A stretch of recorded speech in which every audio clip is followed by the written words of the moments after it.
आजकल इंसान को जीने की नहीं मरने की भी गारंटी चाहिए। मतलब जुर्म में भी कोई रिस्क नहीं लेना चाहता।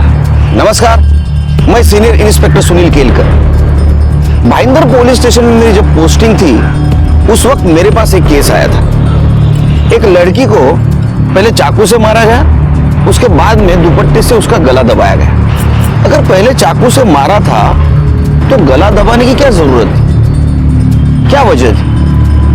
और एक चाल में रहने वाली सिंपल सी लड़की को क्यों मारा था? इस मर्डर में हमारे सामने 6 सस्पेक्ट थे और उनमें से कातिल को ढूंढना आसान नहीं था।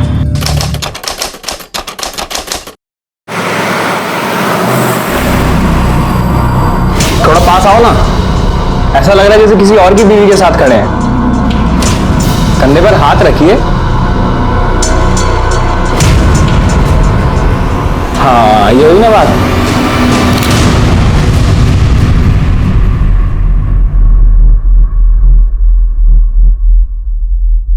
आपकी बीमारी के बारे में पता चला मुझे। सुन के बहुत बुरा लगा कि कभी भी कुछ भी हो सकता है। कैसे? अभी क्या कर सकते हैं, जो नसीब में है सो है। भगवान ने मेरे को इतना ही टाइम दिया जीने के लिए, पर कहीं नहीं, अब तो आदत हो गई है। और चलिए मैं चेंज कर आती हूँ। सुनो, एक बात पूछनी थी। क्या इसके बाद हम कभी मिल सकते हैं क्या?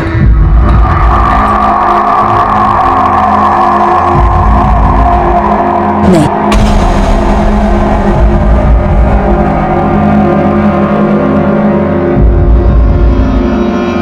क्या हुआ? बहुत दर्द आ रहा है तेरे को उसका? नहीं, ज्यादा पर्सनल हो रहे हैं। नहीं कुछ नहीं, वो मरने वाले हैं ना इसलिए। अरे इसीलिए तो ये गेम खेल रहे हैं हम। उधर से ध्यान हटा, इधर लगा। फोटो मिला के देखा? हाँ चल, 3 लाख निकाल अभी। 3 लाख? 2 लाख की बात हुई थी ना? अरे 3 लाख तो सिर्फ उसी को जा रहा है। कमाल है, अभी तो बड़ा पर्सनल हो रहा था तू। कहाँ गया तेरा दुख दर्द? चल अभी के लिए 3 लाख दे। पॉसिबल होता तो बाद में 1 लाख एडजस्ट कर लेंगे।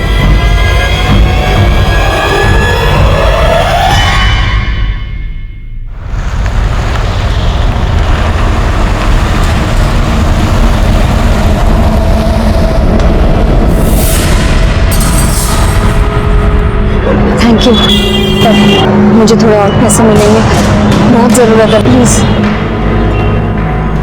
अभी तो नहीं हो पाएगा, कुछ होता है बाद में तो बोलता हूँ, ठीक है?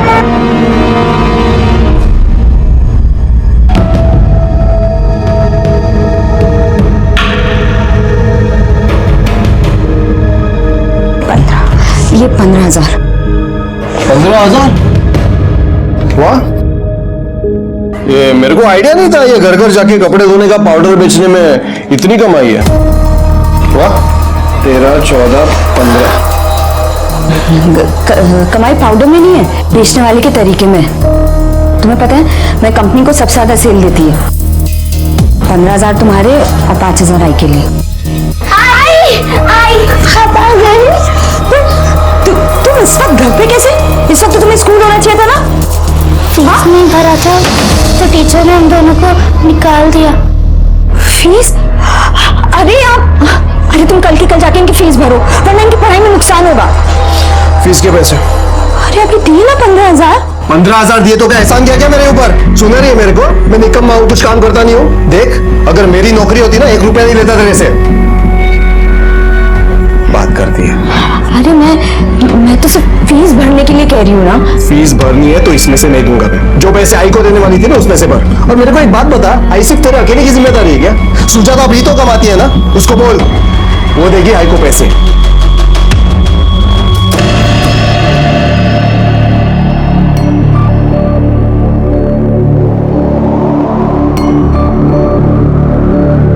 देखो, तुम लोग चिंता नहीं करना, मैं कल फीस भर देगी। अभी मैं आई के जा रही है, ज्यादा शैतानी मत करना, ठीक है? जाओ, जाओ।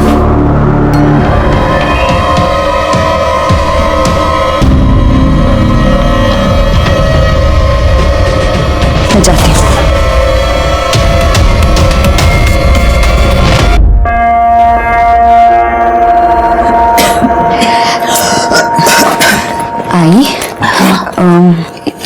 ये ले तेरे लिए।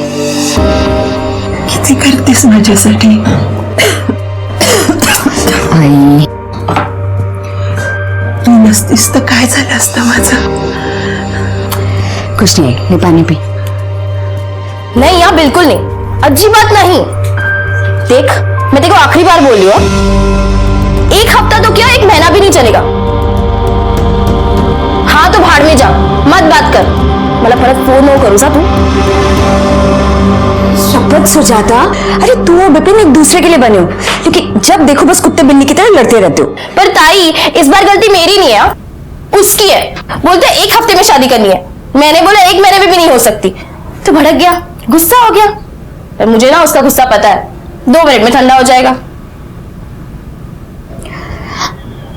अच्छा सुन, तू ना विपिन से शादी से पहले ही बात कर ले, वरना ऐसा ना हो कि शादी के बाद वो आई के कैंसर के इलाज के लिए पैसे ना दे और तुझे भी ना देने दे। देख मुझसे जितना होता है मैं करती हूँ ना। अब देख तुझे तो पता है ना कि यतिन के पास कोई काम नहीं है, तो मेरे लिए ना ये 2 घर चलाना बहुत मुश्किल हो जाता है। अरे ताई तू टेंशन मत ले, मैं विपिन से बात कर लूंगी, ठीक है? चाय पिएगी तू? हाँ चाय बनाते। हाँ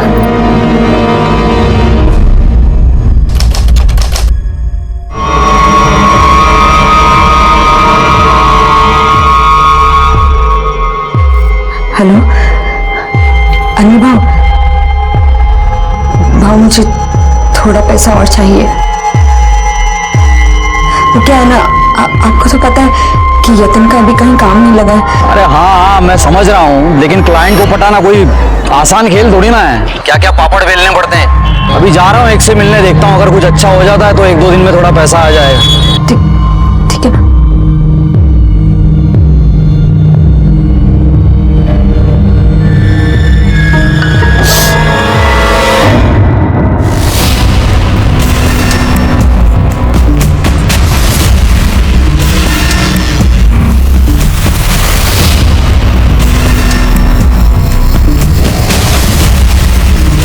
दिखा ना, अरे मस्त फोटो, बहुत बढ़िया। आप लोग चेंज कर लीजिए कपड़ा।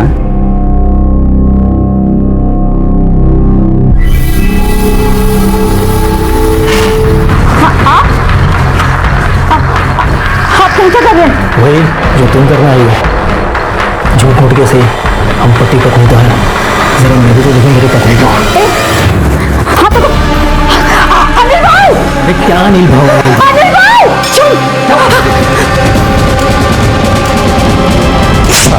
अरे क्या हुआ अनिल भाई? ये सब करने का ना तो डील कैंसिल।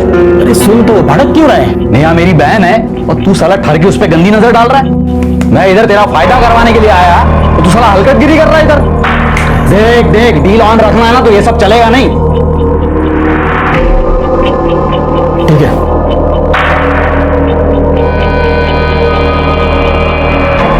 ये 10,000 रुपए।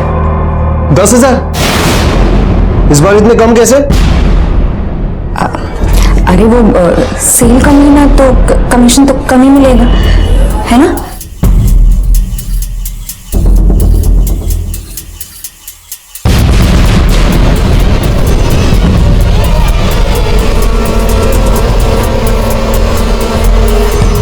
अच्छा आज खाने में फ्लावर की सब्जी।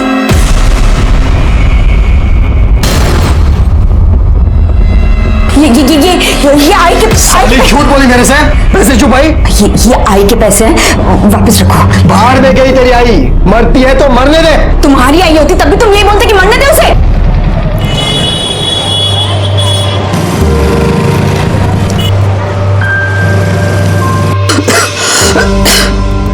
बेटा दवाइयाँ लाइए, खत्म हो गई है दवाइयाँ। आई वो अरे ताई तू किधर आलीस? अभी बस थोड़ी देर पहले। अच्छा वो आ गई। ये देख मैं नया फोन लिया है, मस्त है ना? मुझे पता है इसमें ना 20 मेगापिक्सल कैमरा है, बहुत अच्छी फोटो आती है और सेल्फी तो कमाल की आती है। आई तू बोल ना।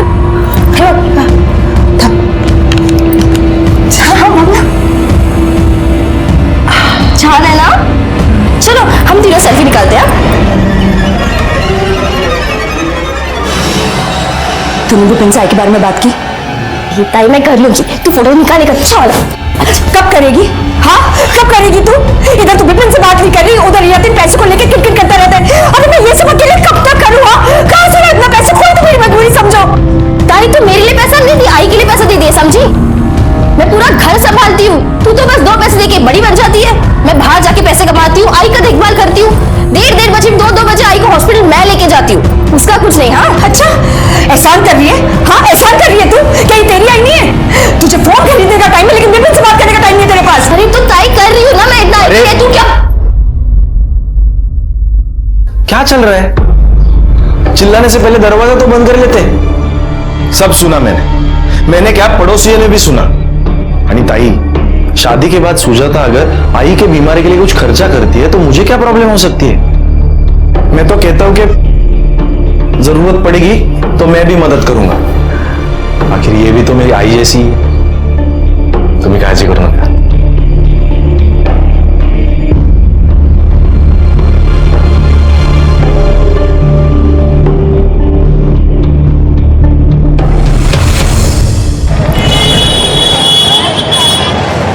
नेहा, नेहा, नेहा, अरे तू तो मरने वाली थी ना? एकदम मस्त ठीक ठाक दिख रही है। और ऐसे क्या देख रही है? पहचाना नहीं क्या? मी तुझा नवरा गणेश परब।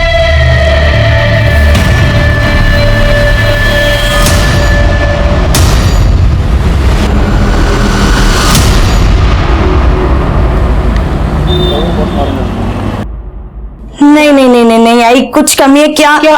ये चश्मा हटा जल्दी। अरे हटा इसको।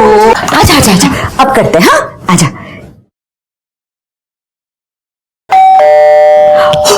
लगता से ज्यादा आई होगी। मैं आई देख कर आती हूँ।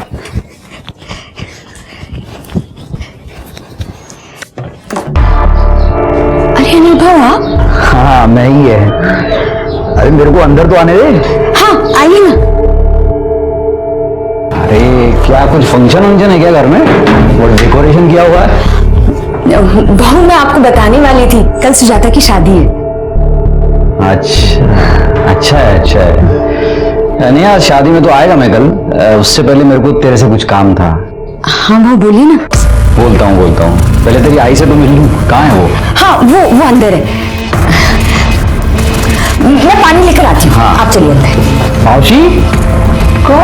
अरे मैं अनिल क्या मिलता है? कैसी हैं आप? अनिल हाँ। लगता है सुजाता आ गई।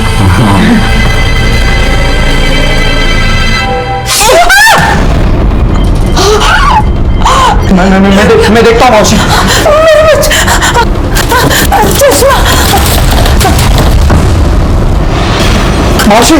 मौसी देखिए क्या हो गया? मेरा चश्मा।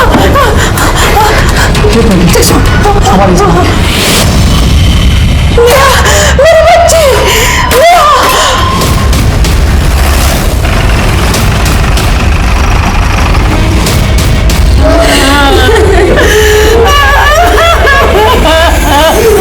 लगता है चाकू से मारा गया है और सिर्फ एक वार किया गया है।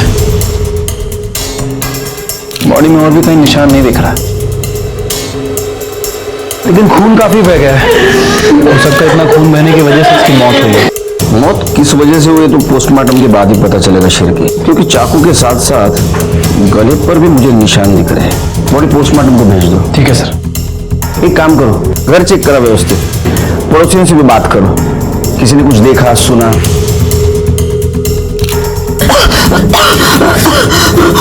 तब तक मैं घर वालों से बात करता हूँ। कल सुजाता की शादी होने वाली थी साहब, उसी के लिए पिछले 2 दिन से नेहा यहीं पर थी। मैं भी आज शाम को मेरे बच्चों के साथ यहीं पर आने वाला था साहब। ये मर्डर हुआ तब घर पे कौन था? मैं और अनिल थे। ये कौन? सब मेरा नाम अनिल है। ये मेरी मौसी है, मैं इनका दूर का रिश्तेदार हूँ। इनकी तबीयत पूछने के लिए आ गया था। शादी के घर में तबीयत पूछने के लिए आए थे? शादी मालूम नहीं था घर में? नहीं, मेरे को नहीं मालूम था साहब। मैं आज यहाँ आया और मेरे को पता चला। इन उनको कैंसर है मौसी को, तो ऐसी पूछताछ करने आ गया था। साहब ये सही बोल रहा है। जब मैं मेरे कमरे में आया तब दरवाजे की घंटी बजी। नेहा ने दरवाजा खोला, हम दोनों को नेहा की चीख सुनाई पड़ी। साहब मैं चश्मे बगैर देख भी नहीं सकती और वॉकर बगैर चल भी नहीं सकती। अनिल ने मेरी मदद की, बाहर आके देखा हमारे बड़ी थी सुजाता वह दरवाजे पे खड़ी थी। साहब जब ये लोग बाहर आए तभी ना आई थी और ताई वहां पे मरी पड़ी थी। आपने किसको भागते हुए देखा या कोई जो तुम्हें अजीब लगा हो? नहीं साहब, अगर देखती तो बता देती आपको।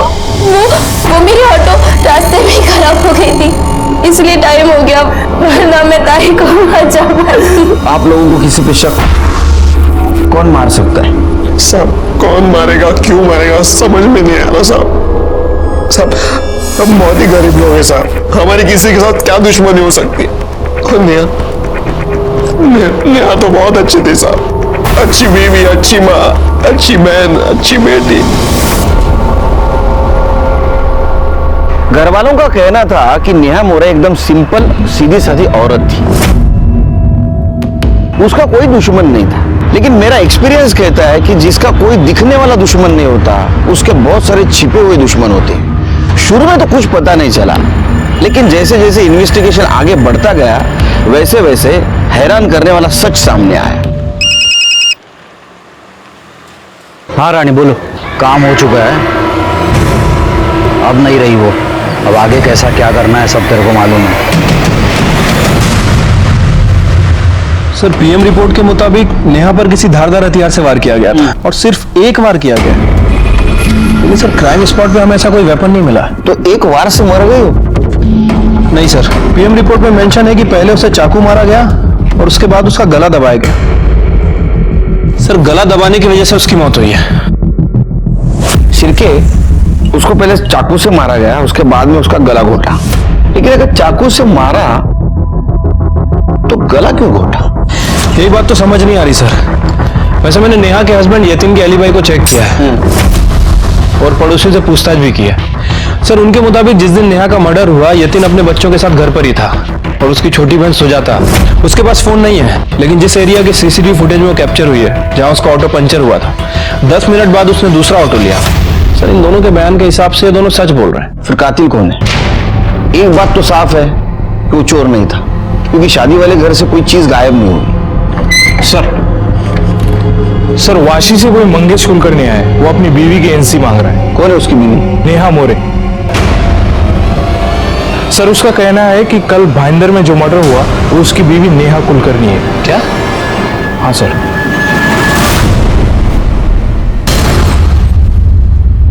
साहब 6 महीने पहले ही हमारी शादी हुई थी। कार्ड पे डेट, उसके आई बाबा का नाम, एड्रेस सब कुछ है, फोटो और मैरिज सर्टिफिकेट भी है। साहब 1 साल पहले जब वो डिटर्जेंट बेचने के लिए आई थी तब हमारी दोस्ती हुई, फिर प्यार हुआ और 6 महीने पहले ही हमारी शादी हुई। तुम वाशी में रहते हो? जी। तुम्हारी बीवी भाईंदर में क्या कर रही थी? साहब वो अपने आई के पास कुछ दिन के लिए रहने के लिए आई थी। तुम यतिन मोरे को जानते हो? कौन यतिन मोरे साहब? मैं नहीं जानता। नेहा का पति। क्या? तुमको बच्चे हैं? साहब कैसी बात करें आप साहब? 6 महीने पहले हमारी शादी हुई, बच्चे कहाँ से आएंगे? यतिन को बच्चे हैं, तो एक नहीं 2, 10 साल की लड़की, 8 साल का लड़का।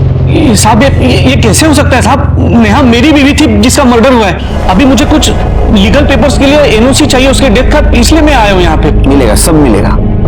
हमारा इन्वेस्टिगेशन पूरा होने दो, सब मिलेगा। ये सब मेरे पास रहने दो। और हाँ, तुम्हारा एड्रेस, फोन नंबर सब लेके जाओ। जब तक केस चल रहा है शहर से बाहर नहीं जाने का। जी।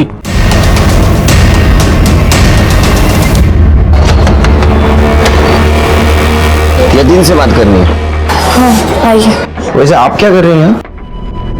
वो जीजा जी ताई की अस्थियां लेकर नासिक जा रहे थे, इसलिए मैं बच्चों को लेने आ गई।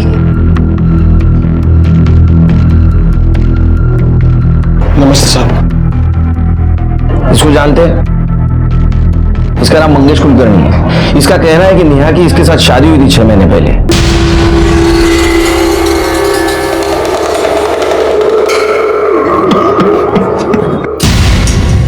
मुझे लगा ही था साहब, नेहा कुछ गलत काम करती होगी।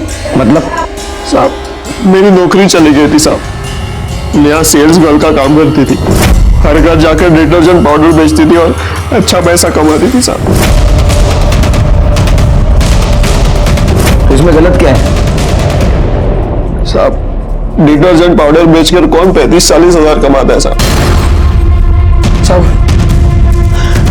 मैंने एक दिन मार्केट में एक आदमी को नेहा के ऊपर चिल्लाते हुए देखा था।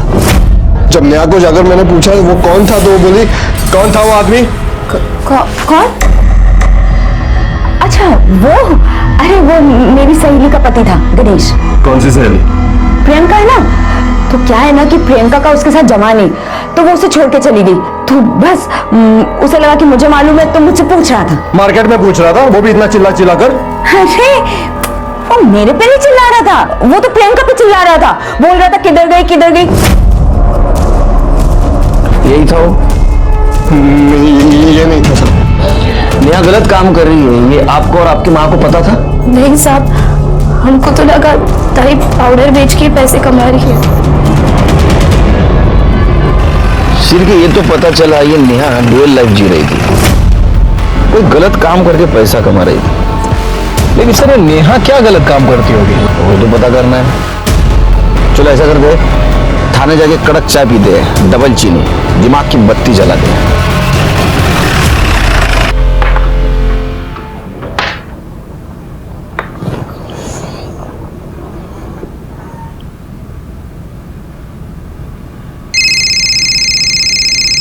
अरे बीवी है जासूस। उठा लो सर। शिरके, क्या दे रहा है ये? सस्पेंड कर दूंगा, निकलो यहां से। हेलो हेलो,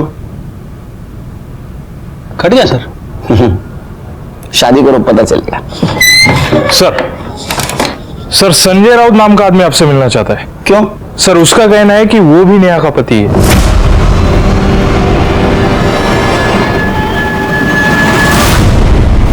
साहब ये नेहा पालघर में घर घर जाके डिटर्जेंट बेचती थी साहब, मेरे घर पे भी आती थी। उसने बताया उसकी माँ बहुत बीमार रहती है, इसलिए मेरे को उससे बहुत हमदर्दी होगी साहब।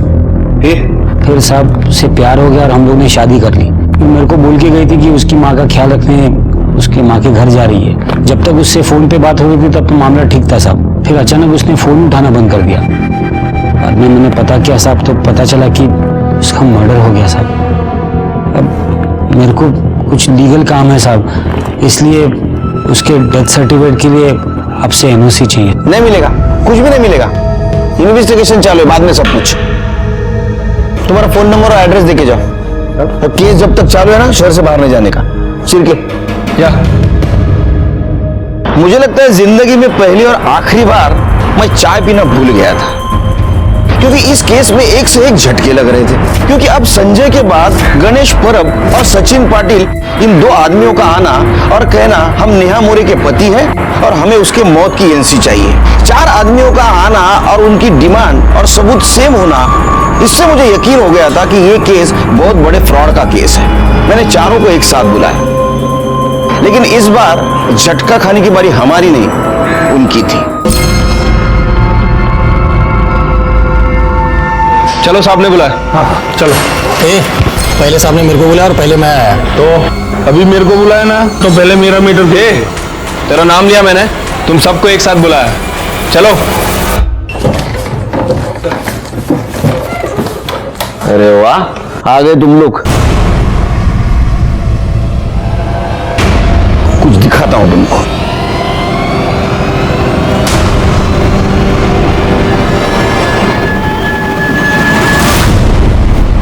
तुम चारों ने नेहा के साथ अलग अलग टाइम पे शादी की थी।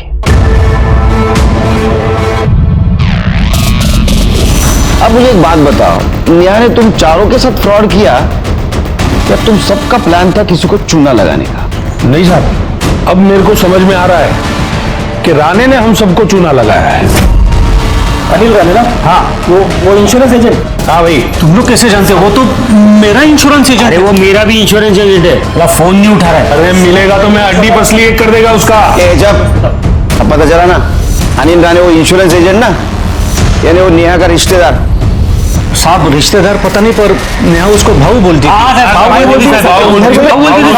चुप, सब नहीं, एक जन बोलो। बताओ अनिल कैसा गेम खेल रहा है तुम्हारे साथ?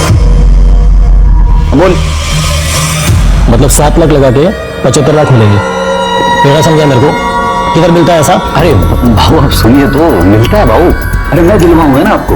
देखो, सबसे पहले तो मैं नेहा माने के साथ आपकी एक झूठी शादी करवाएगा, जिसके लिए आप मेरे को 2 लाख रुपए देंगे। इस शादी के लिए एक झूठा सा ही लेकिन एकदम असली दिखने वाला मैरिज कार्ड बनवाना पड़ेगा। तो शादी के जोड़े में ऐसे ही झूठ मूठ का एक अच्छा सा फोटो खिंचवाना पड़ेगा, जिसको दिखा के आप दोनों का मैरिज सर्टिफिकेट बनेगा, जो असली से भी असली दिखेगा। और भाऊ उसके बाद ये सारे शादी के डॉक्यूमेंट्स ले जाके मैं अपना इंश्योरेंस एजेंट वाला काम चालू कर देगा। मतलब आपकी झूठी पत्नी नेहा माने के नाम से मैं एक सचमुच का 1.5 करोड़ का इंश्योरेंस पॉलिसी करवा के देगा, जिसका 5 लाख का प्रीमियम आपको भरना पड़ेगा। नहीं सुनिए तो, अब नेहा का कैंसर है लास्ट स्टेज पे, वो तो 3 महीनों के बाद मर जाएगी। 3 महीनों के बाद आप उसका डेथ सर्टिफिकेट दिखा के इंश्योरेंस कंपनी जाओगे, इंश्योरेंस क्लेम करोगे, उसका आपको 1.5 करोड़ रुपया मिलेगा, जिसमें से 75 लाख आपका, 75 लाख मेरा, बस सिंपल। अच्छा, और हेल्थ सर्टिफिकेट वो भी तो इंश्योरेंस कंपनी को देना पड़ेगा ना? अरे आप उसका टेंशन क्यों लेते हो? वो तो मुझे देना पड़ेगा ना, मैं संभाल लेगा वो। सेम टू सेम साहब, मेरे को भी ऐसा ही बोला था। चुप बैठ, चुप बैठ। अरे तुमको अनिल ने नहीं, तुम्हारे लालच ने बेवकूफ बनाया। अरे थोड़ा तो सोचना चाहिए था, थोड़ा दिमाग लगाना चाहिए था। कैंसर के लास्ट स्टेज पे जो पेशेंट है, उसको कौन सी कंपनी 1.5 करोड़ का इंश्योरेंस देगी? सोचा? पागल। अनिल को लेके आओ शिरके। मिलेगा कहाँ साहब, वो तो अंडरग्राउंड हो गया है साला। बोला था मेरे को कि मरेगी नहीं तो मरवा देंगे। कब बोला था? यही ये नेहा के मर्डर के 1 हफ्ते पहले। अबे साले, इधर जिंदगी हराम हो चुकी है और तू पान छपा रहा है। क्या हो गया? तू क्या बोला था? हाँ कि 3 महीने में नेहा मरेगी, वो तो मस्त घूम रही है। क्या बात कर रहे हैं आप भाऊ? हाँ कुछ भी ऐसा हो नहीं सकता। मैं अभी मार्केट में जाके आया, मिल के नेहा को, वो कैंसर की तो क्या बुखार की पेशेंट भी नहीं दिख रही है, और तू बोलता है मरेगी। कैसे मरेगी? वो मर नहीं रही है ना, उसको मरवा देंगे। इसका मतलब उन दोनों ने हमें फंसाया है। नेहा को कोई बीमारी नहीं थी, ये बेवकूफ की तरह उसके लिए वैष्णो देवी से प्रसाद लेके आया था, जो उसने खाया भी नहीं। कैसी हो नेहा? तबीयत कैसी है? मैं ठीक हूँ। ठीक हूँ मतलब? कैंसर ठीक हो गया? हाँ, नहीं मतलब कैंसर कैसे ठीक हो सकता है? लेकिन अब क्या बोलूँ लोगों को कि मैं कुछ ही दिनों की मेहमान हूँ। अरे हाँ, ये लो, वैष्णो देवी से प्रसाद लाया हूँ तुम्हारे लिए, ले लो। क्या पता दवाई काम नहीं आ रही, दुआ काम आ जाए। ले लो। नहीं अरे प्रसाद तो मना नहीं करते, ले लो। नहीं मंगेश, नहीं थोड़ा तो खाओ। नहीं प्रसाद है, नेहा प्रसाद। नेहा वो कुछ किया साहब उसके लिए? हाँ, मैं भी कोई कम थोड़ी। शिरके, इन चारों का अंदर डालो। नेहा को मारने का मोटिव है इनके पास।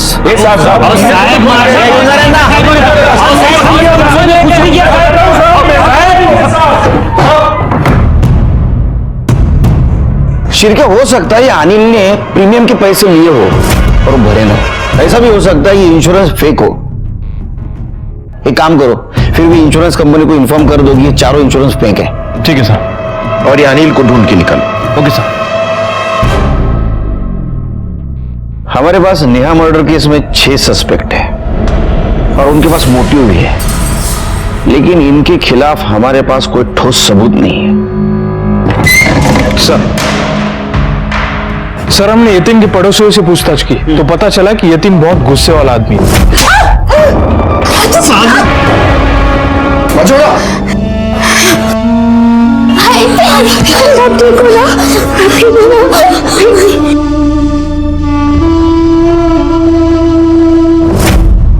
शिरके, यतीम को लेके आओ, अपने तरीके से उससे पूछताछ करते हैं। ठीक है सर, लेकिन यतीम तो नासिक गया है अपनी बीवी की अस्थि विसर्जित करने।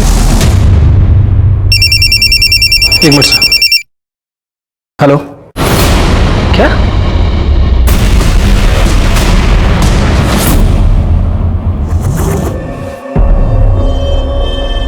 बॉडी को घुमाओ। सर ये तो नेहा की बहन सुजाता है।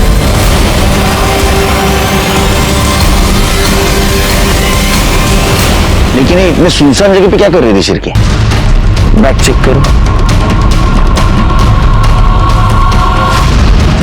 कुछ मिल रहा भाई में? आसपास सर्च करो। मेरे घाव देखकर तो लग रहा है किसी धारदार हथियार से वार किया गया है।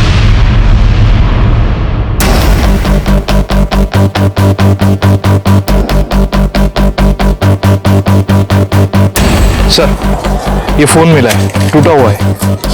देखो।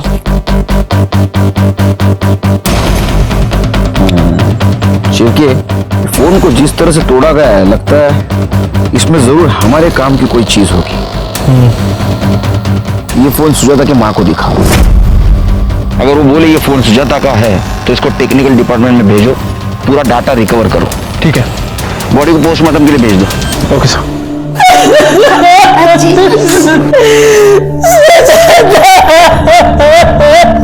देखिए हम जानते हैं कि ये सही समय नहीं है आपसे बात करने का, फिर भी सुजाता के कातिल तक पहुंचने के लिए कुछ बातों का जानना जरूरी है।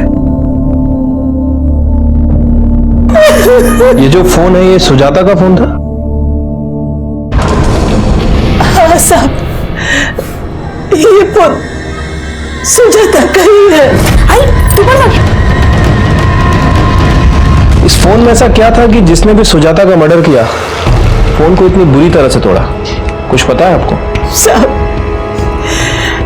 मैं मेरा फोन भी ठीक से चला नहीं पाती हूँ, तो सुजाता के फोन के बारे में मुझे कैसे पता होगा? लेकिन साहब ये फोन नया है, कुछ दिन पहले इस सुजाता ने खरीदा था। अंकल, मौसी के फोन में बहुत सारी फोटो थी। आई वो दिन जब आजी ने मौसी के साथ फोटो ली थी वो भी थी उसमें, और जब मौसी हमें लेने आई थी तब मैंने और निखिल ने वो सब फोटो देखी थी। क्या देख रहे हो बेटा?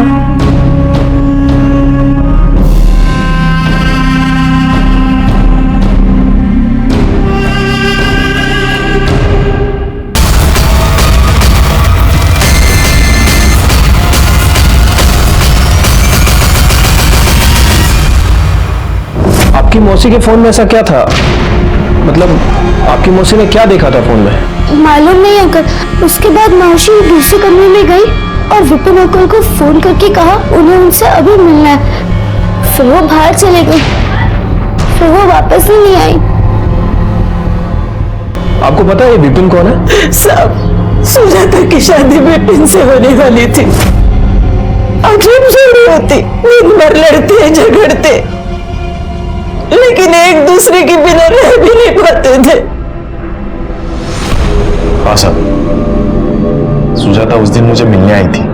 इतने सुनसान जगह मिलने की कोई खास वजह? सर वो जगह मैंने नहीं, सुजाता ने डिसाइड की थी। मैं उसे अपने घर बुलाना चाह रहा था लेकिन वो तैयार नहीं थी, ना ही उसके घर मुझे आने देना चाह रही थी। क्यों? क्योंकि साहब हम दोनों में झगड़ा हुआ था। हालांकि हम दोनों में अक्सर ही झगड़ा होता था। उसने मुझे घोड़बंदर बुलाया था, दोनों में पहले गर्मा गर्मी हुई, लेकिन बाद में हमेशा जैसे सब ठीक हो गया था। फिर वो अपने घर चली गई और मैं अपने घर चला गया। मैंने फोन किया था लेकिन फोन लग ही नहीं रहा था। मुझे लगा गुस्सा हो गई होगी, नाराज हो गई होगी, इसलिए फोन बंद कर दिया होगा। लेकिन बाद में पता चला कि उसका मर्डर हो गया। अब मेरी सुजाता बहुत प्यारी थी साहब, मैं उससे बहुत प्यार करता था। उसको किसने मारा? क्यों मारा साहब? क्यों मारा? उसको क्यों मारा हो तो पता नहीं, लेकिन किसने मारा ये जल्दी पता चल जाएगा। शायद तुम भी हो सकते हो, क्योंकि आखिरी बार तुम मिले थे। मैं नहीं साहब, मैंने नहीं मारा सुजाता को, मैंने नहीं मारा। अरे तूने, सब लोग यही कह रहे हैं कि किसी ने किसी को नहीं मारा, लेकिन सुजाता को किसी ने तो मारा।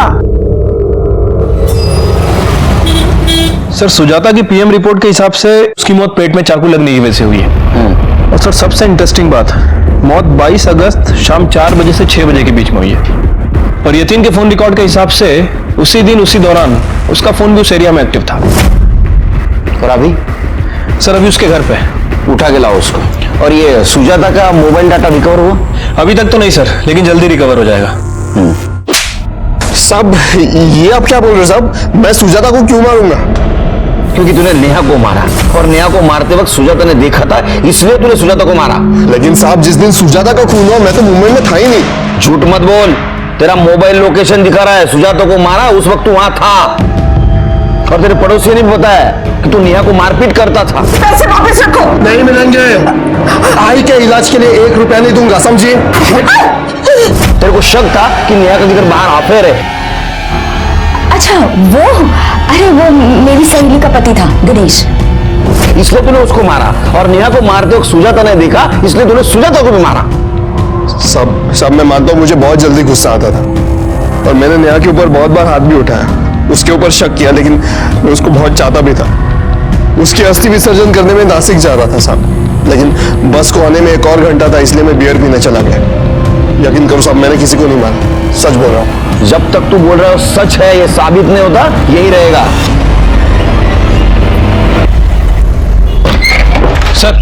सर मैंने यतीन की एलिबाई चेक की है। सुजाता के मर्डर के टाइम पर वो एक बार में बैठा था। बार के एक वेटर ने उसका फोटो देख के आइडेंटिफाई किया है। सर उसका कहना है कि शाम 4 बजे से 7 बजे तक यतीन बार में ही बैठा था।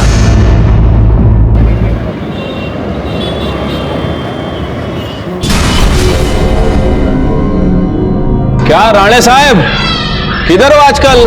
दिखते नहीं हो, कुठे है तुम्ही? अरे एक रिश्तेदार की तबीयत खराब हो गई थी, उधर ही यार। तबीयत तो तेरी हम खराब करेंगे।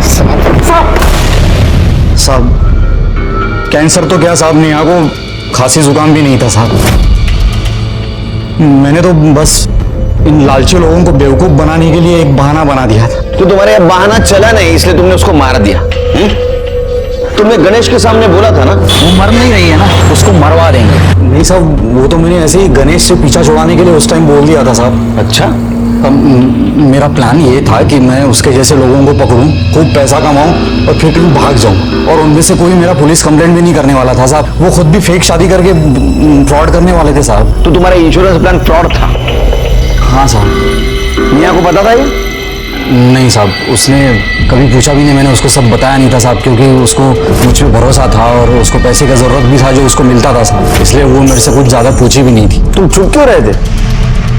साहब गणेश मेरे को मेरा कॉलर पकड़ के मेरे को धमकी दिया था। देख राणे, नहीं हुआ ना, मैं फंसेगा तो छोड़ेगा नहीं तेरे को। वो चारों मेरे पीछे इंश्योरेंस के पैसों के लिए लगे हुए थे साहब, मेरे को परेशान कर रहे थे साहब। तो जब नेहा का मर्डर हुआ तो मैंने इन तीनों से कहा कि जाके इंश्योरेंस क्लेम कर दो, जिसके लिए एनओसी लगता साहब। और एक लड़की का 4 एनओसी नहीं मिलता तो ये लोग मेरा नाम बोल देते तीनों, इसके लिए मैं चुप गया था साहब।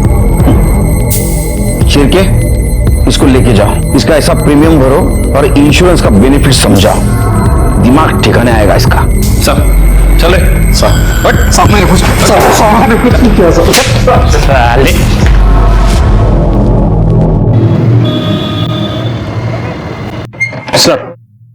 सर सुजाता के फोन का डाटा रिकवर हो गया है, ये रहा। लगाओ शिरके,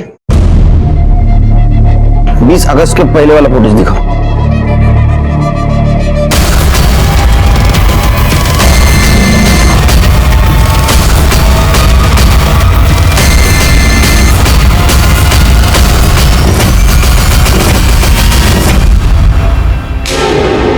साहब क्यों बार बार मुझे बुला के परेशान कर रहे हो?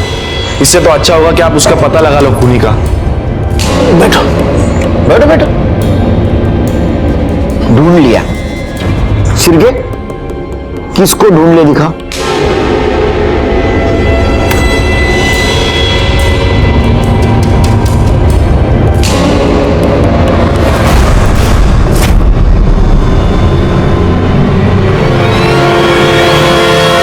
मैंने तो ये डिलीट। हाँ चल, आधा सच उगल दिया, अभी पूरा सच उगल। शिरके, कितना घंटा व्यायाम कर दो तुम? 2 घंटा सर। 2 घंटा बहुत मारेगा? बोलो बोला साहब मैं क्या मैं साहब नेहा को नहीं सुजाता को मारने गया था। शॉपिंग के बाद मुझे मार्केट में मिली थी और उसने ऐसे बात कर दी ना, मेरी हट गई साहब। तेरे को क्या, मेरे को भी नहीं चलेगा कि कोई मेरी आई के बारे में कुछ भी बोले। अरे लेकिन कौन बोला तेरे आई के बारे में कुछ? तेरी आई बोली कि शादी के बाद मैं अपनी पगार मेरी आई को नहीं दे सकती, मुझे पूरी पगार उनके हाथ में देनी होगी। मैं उनको इलाज के लिए नहीं, किसी भी चीज के लिए पैसे नहीं दे सकती। अब मुझे पता चला कि तू ही नहीं, तेरी आई भी झूठी है। हिम्मत कैसे है मेरी आई को झूठा बोलने की? क्योंकि वो झूठी है और आज मुझे थप्पड़ मार के तूने ये साबित कर दिया कि तू मेरे लायक ही नहीं है। अब मैं तुझसे शादी नहीं करूंगी, तू बाहर में जा। मार्केट में उसने मेरी बेइज्जती की थी साहब, तभी मैंने सोच लिया अगर इसने मेरे साथ शादी नहीं की ना तो मैं इसकी शादी किसी और के साथ में होने दूंगा। इसके बाद वो घर चली गई। बाइक से 15 मिनट के बाद उसके घर चला गया। मेरे डोरबेल बजा, मुझे पता था घर पे कोई नहीं है और उसकी माँ तो दरवाजा खोल ही नहीं सकती, लेकिन मुझे पता नहीं था साहब कि नेहा घर पे है। उसने दरवाजा खोला और मैंने चाकू मार दिया सर। मैंने देखा कि सुजाता नहीं नेहा है और डर गया साहब, मैं उधर से भाग गया। मुझे पता ही नहीं था साहब कि वो वीडियो किसने रिकॉर्ड कर दिया है। वीडियो का कब पता चला? सुजाता नहीं दिखाया था मुझे। ये क्या है? तुमने मेरी बहन को मारा? देख सुजाता, ये गलती से हुआ था, मैंने जानबूझ के नहीं मारा, गलती से मर गई वो। देख मुझे ये दे दे। नहीं, मैं ये तुम्हें नहीं दूंगी, किसी तो पुलिस के पास जाएगा। मुझे ब्लैकमेल कर रही थी साहब, इसलिए मैंने उसको भी मार दिया। पवार मुंह जाला लो। शिरके सर, इसका हिसाब तो हो गया और ये सब बाकी है।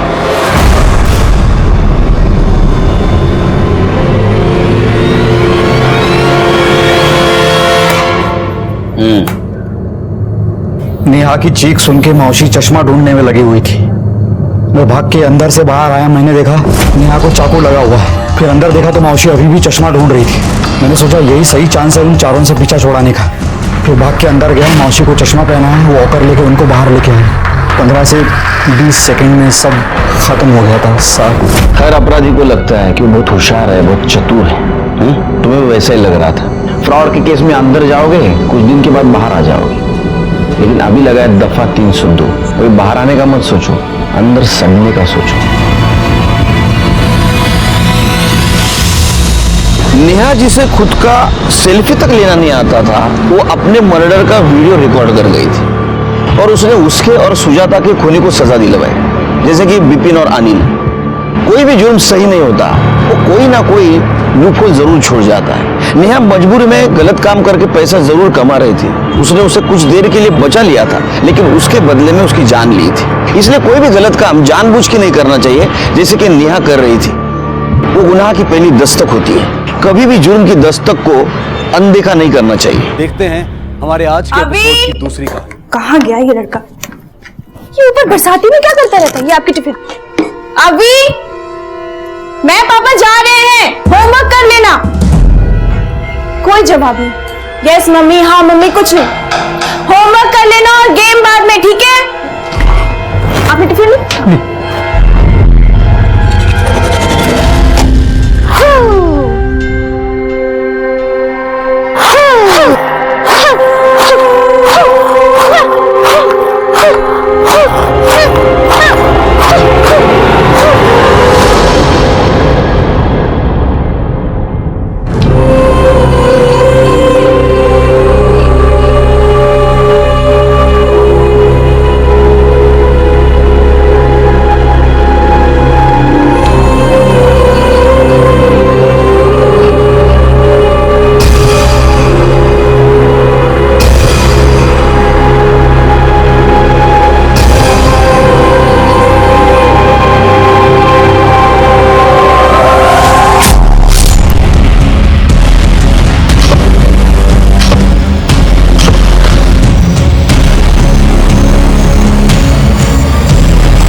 खामखा है, it's okay, I am fine.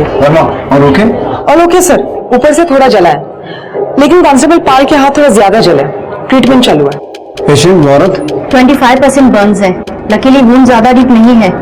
Thankfully आग टाइम पे बुझा दी गई। जैसे ही उनकी हालत स्टेबल होती है हम उन्हें जल्दी जनरल वार्ड में शिफ्ट करेंगे। आप आगे की इंक्वायरी कर सकते हैं बाद में।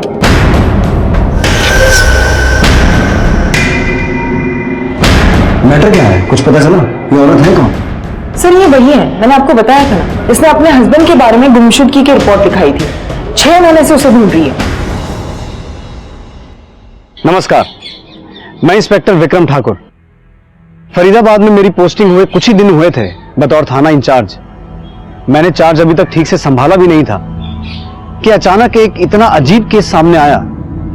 कह सकते हैं कि मेरे करियर का अब तक का सबसे चैलेंजिंग केस था ये। शुरुआत हुई थी एक औरत की अटेम्प्टेड सुसाइड से, लेकिन इस केस में आगे जो भी होने वाला था वो तो हमने कभी सपने में भी नहीं सोचा था। एनीवे, इस पॉइंट पर हमारे सामने 2 सवाल थे। पहला ये कि ऐसा क्या हुआ था कि उस औरत ने पुलिस स्टेशन में आकर सबके सामने अपने आप को जिंदा जलाने की कोशिश की, और दूसरा, क्या इसमें हमारे डिपार्टमेंट का फॉल्ट था? हमारे काम में किसी कमी या लापरवाही की वजह से उसे ये कदम उठाना पड़ा? मैडम कुछ करिए, ढूंढ निकालिए मेरे शोहर को। वो अभी तक घर नहीं आए। देखिए, काम डाउन, आप ठीक से पहले डिटेल्स दे दीजिए। मैडम मुझे बहुत डर लग रहा है, कहीं उनके साथ कुछ गलत हो क्या? आप कुछ करिए ना। आप उनकी डिटेल्स, उनका नाम, उम्र वगैरह और उनकी एक फोटो दे देना। फोटो नहीं है मैडम मेरे पास। कोई फोटो नहीं? जी नहीं। मोबाइल में या ऑनलाइन साइट पर कहीं पर? नहीं मैडम, मेरे पास उनका कोई फोटो नहीं। वो क्या है ना कि उन्हें फोटो वगैरह खिंचवाना पसंद नहीं होता। ठीक है अजय, एक स्केच आर्टिस्ट बुलाओ और इनकी मदद से एक स्केच बनवाओ। आपके पति का नाम क्या बताया आपने? आपके कौन सकते? मैडम आप मुझे वादा करिए, आप ढूंढ निकालेंगे ना उन्हें? मैं उन्हें खो नहीं सकती। काम सर, घर के आसपास पूछताछ की, स्केच भी सर्कुलेट करवाई, लेकिन आतिफ से रिलेटेड कोई इंफॉर्मेशन हाथ नहीं लगी। स्ट्रेंज। हाँ सर, पड़ोसियों ने इसके बारे में सुना जरूर है, लेकिन उसे या दोनों को एक साथ कभी नहीं देखा। पति को तो मैंने कभी देखा नहीं, मतलब कुछ ही महीने हुए इधर शिफ्ट होके। कभी कभी जिक्र करती है कि काम के दौरान बाहर ही रहते हैं। सबा ने बताया था कि आतिफ उसे अपने फर्स्ट हस्बैंड फिरोज के थ्रू मिला है। आतिफ भी फिरोज की तरह ट्रांसपोर्ट बिजनेस में है, लेकिन जब ये बात हमने फिरोज की माँ से पूछी तो उन्हें भी आतिफ के बारे में कुछ भी नहीं पता था। कौन है ये? मैं तो इसे नहीं जानती। ये है मेरा बेटा फिरोज। 1.5 साल हो गए उसे लापता हुए, और वो सबा 2 महीने में ही सब कुछ छोड़ छाड़ कर चली गई। फिर क्या, ढूंढने से भी नहीं मिला। पुलिस ने भी मामला बंद कर दिया। तो ये ऑपरेट कहां से करते थे? सर, एज ऑफ सच कोई ऑफिस या शॉप नहीं है इनका, लेकिन सेक्टर 8 में जितने भी ट्रांसपोर्ट एजेंसीज है, गैरेजेस है, वहां पूछताछ की। किसी ने भी उस स्केच को पहचानने से मना कर दिया। इस नाम का कोई भी नहीं है यहाँ पर। तो ये आतिफ नाम का कोई आदमी है भी या नहीं? वही तो सर, ना कोई डॉक्यूमेंट्स, ना कोई आईडी प्रूफ, ना ही कोई फोटो। हमको एक्चुअल में ऐसे ही लगने लगा कि कोई है ही नहीं। ये औरत मनगढ़ंत बातें बना रही है, शायद डेल्यूजन का शिकार होगी। एक बार ध्यान से देखिए। मैडम फोटो देखने की कोई भी जरूरत नहीं है। मैंने आपसे कहा ना कि ये फिरोज है, मेरे पहले शौहर। और ये भी लापता हुए थे। हाँ, अब लापता हो गए थे तो हो गए थे, इसमें मेरी क्या गलती है? और आप ये सवाल मुझसे क्यों कर रही है मैडम? अच्छा ठीक है, आखिरी बार कब देखा था आपने आतिफ को? और आप दोनों के बीच कोई अनबन, झगड़ा? नहीं मैडम, सब ठीक था। मेरे और फिरोज के बीच में कभी कोई अनबन नहीं होती थी। फिरोज या आतिफ, किसकी बात कर रही है तुम? आपने अभी कहा फिरोज। मैं आतिफ की बात कर रही थी, और फिरोज से मेरा कोई लेना देना नहीं है। उसे गायब हुए तो 1.5 साल हो गया ना, और मेरे शौहर तो अभी गायब हुए। वो तो मिल जाने चाहिए था ना ढूंढने पर। आप कुछ करिए मैडम, मैडम ढूंढ निकाली उन्हें। धीरे धीरे मामला ठंडा भी होने लगा था, लेकिन अचानक ऐसा कुछ कर देगी ये सोचा नहीं था सर।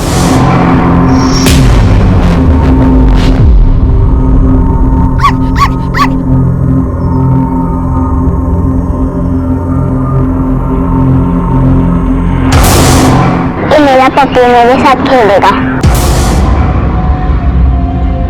है ना पप्पू?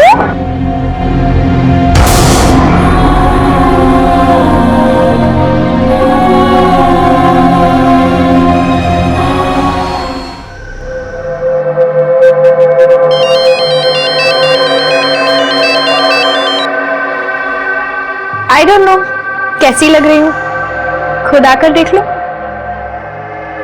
आज इतना स्पेशल दिन है और आज भी लेट।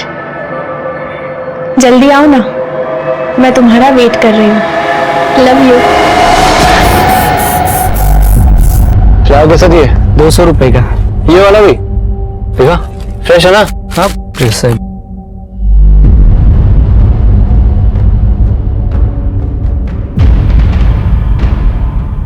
आतिफ फिरोज के खास दोस्त थे, दोनों साथ में ही बिजनेस किया करते थे। इस मामले को पुलिस ने तो बंद कर दिया था, लेकिन हमने ताने देना नहीं। मैंने तय कर लिया था अब इस घर में नहीं रहूंगी। वो तो अल्लाह का शुक्र है कि आतिफ मेरे साथ थे।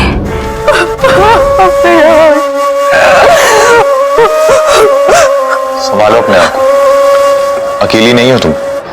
आप है एक हौसला, एक उम्मीद है मुझे।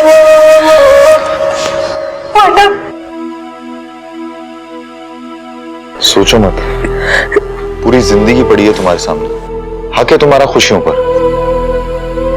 वक्त के साथ मैं और आतिफ बहुत करीब आते गए। लोगों ने हमारे बारे में बुरा कहना शुरू कर दिया था। उन्होंने मुझसे कहा कि वो मुझे अपनी बीवी बनाकर साथ रखेगी, इसलिए हम लोगों ने निकाह किया और वो मुझे अपने नए घर में ले गए। कितना टाइम हुआ यहाँ शिफ्ट हुए? 8-9 महीने हो गए होंगे। 8-9 महीने हो गए हैं, लेकिन तुम्हारे किसी भी पड़ोसी ने अभी तक आतिफ को देखा नहीं। मैं डाउट नहीं कर रहा हूं, तुम जो कह रही हो सही कह रही हो, लेकिन बात सिर्फ इतनी सी है कि अगर तुम चाहती हो कि हम आतिफ को ढूंढें तो तुम्हें सब कुछ साफ साफ बताना पड़ेगा। वो हमेशा अपने आप में रहते थे, कैमरे से दूर भागते थे।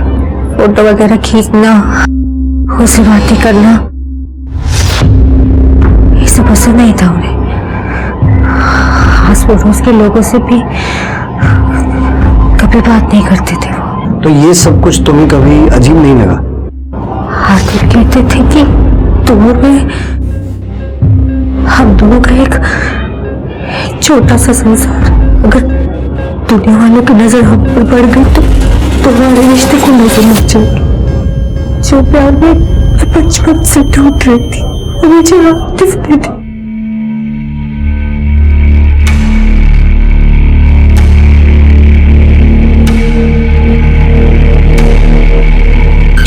चुप हो जा, मम्मी डांटेगी। चुप हो जा, चुप हो जा, चुप हो जा।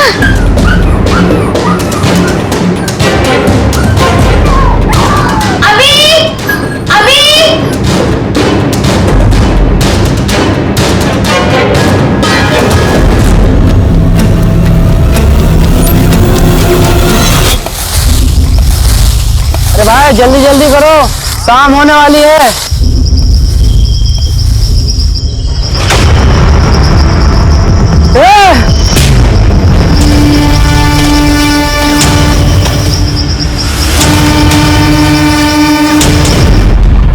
इंस्पेक्टर साहब, कल रात से वीरेन मिसिंग है। वीरेन मेरे हस्बैंड। सर प्लीज मेरी हेल्प कीजिए सर, उन्हें ढूंढिए सर। देखिए आप आराम से बैठिए। जी बताइए क्या हुआ? ये उनकी फोटो है सर, क्रिमिनल लॉयर है वो। फ्रेश है ना? हाँ। मैं उनका फोन भी ट्राई कर रही हूँ लेकिन उनका फोन स्विच ऑफ आ रहा है। सर कल हमारी मैरिज एनिवर्सरी थी, उनके घर आने के बाद हम लोग सेलिब्रेट करने वाले थे, लेकिन सर कल रात से वो घर नहीं लौटे सर। अच्छा, आपने इनका पूरा नाम क्या बताया? वीरेन भाटिया। अच्छा, उनकी पूरी डिटेल्स दीजिए। एज 32, हाइट 6 फीट, और सर कल जब वो घर से निकले थे तो उन्होंने लॉयर की ड्रेस पहनी थी, और सर वो ऑफिस बाइक से आते जाते। देखिए मैम, आप चिंता ना कीजिए, हम उन्हें जल्दी ढूंढ लेंगे। आखिरी बार जब इनकी अपनी बीवी से बात हुई थी, ऑफिस से निकल रहे थे। हाँ, आया था वीरेन की वाइफ का फोन, वेडिंग एनिवर्सरी थी। वाइफ से बात करके इमीडिएट घर चला गया था वो। वाइफ को जानती हैं आप इनकी? जी ऑफिस फंक्शन में मिली थी, प्लस वीरेन भी बात किया करते थे वाइफ के बारे में। संबंध कैसे हैं दोनों के, कुछ आइडिया आपको? शादीशुदा जिंदगी तो ठीक ही थी, दोनों खुश लगते थे। मतलब इतना करीब से नहीं जानता मैं, पार्टी वगैरह जब ऑफिस की होती थी तो बात हो जाती थी। मैंने सुना है क्या उनकी बीवी का अफेयर था किसी के साथ।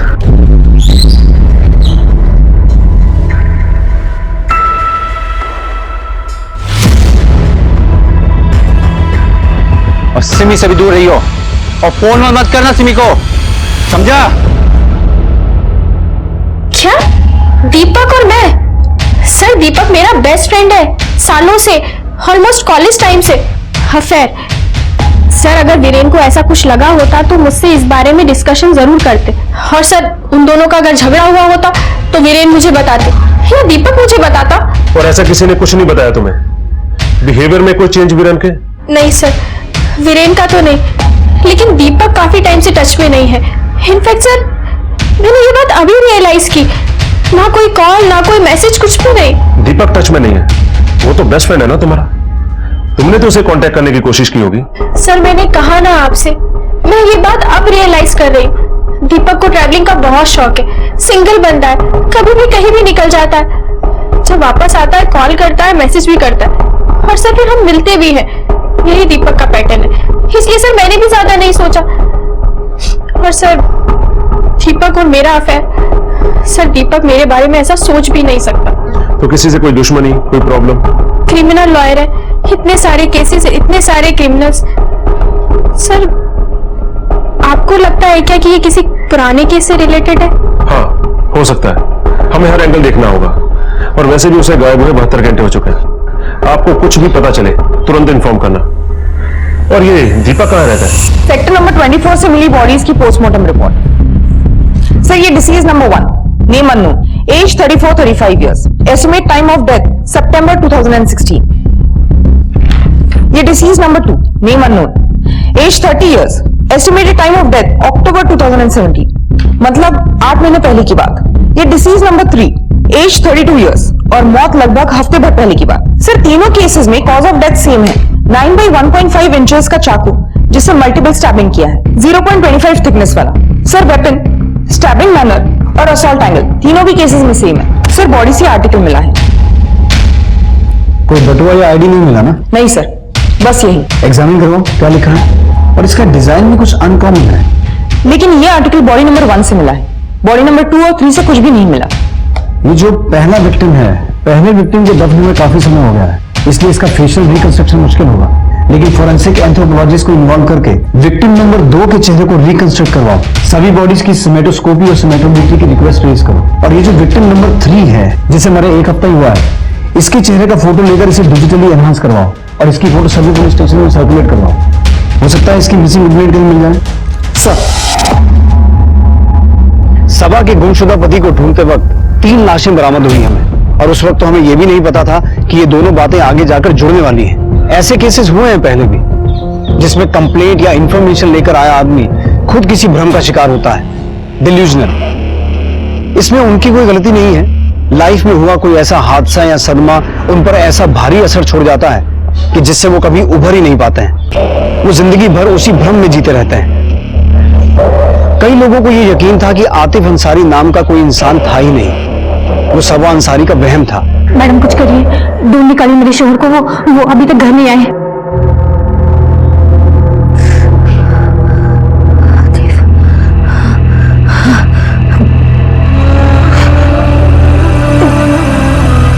सबा तुम क्या कर रही हो? रुको सबा, सबा तुम चल भी नहीं पा रही हो। डॉक्टर, डॉक्टर,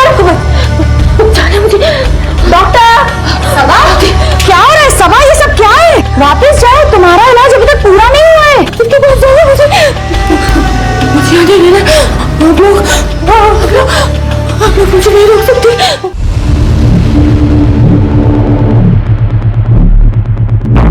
परफेक्ट टाइमिंग है इस ताले की भी। क्या हुआ सर? आप जानते हैं इस दीपक को? बात होती है कभी? हाँ सर, सभी से मिलता जुलता है और हमारे साथ कभी कभार क्रिकेट खेल लेता है। तो जानते हैं कहाँ गया हो सकता है? नहीं सर, वैसे तो हमेशा बताकर जाता है और कभी कभार चाबी भी छोड़ देता है, लेकिन इस बार ऐसा कुछ नहीं है। ठीक, इसकी कॉल डिटेल्स लिखवाओ और लोकेशन ट्रेस करो। देखो कि ये सिमी के टच में था कि नहीं।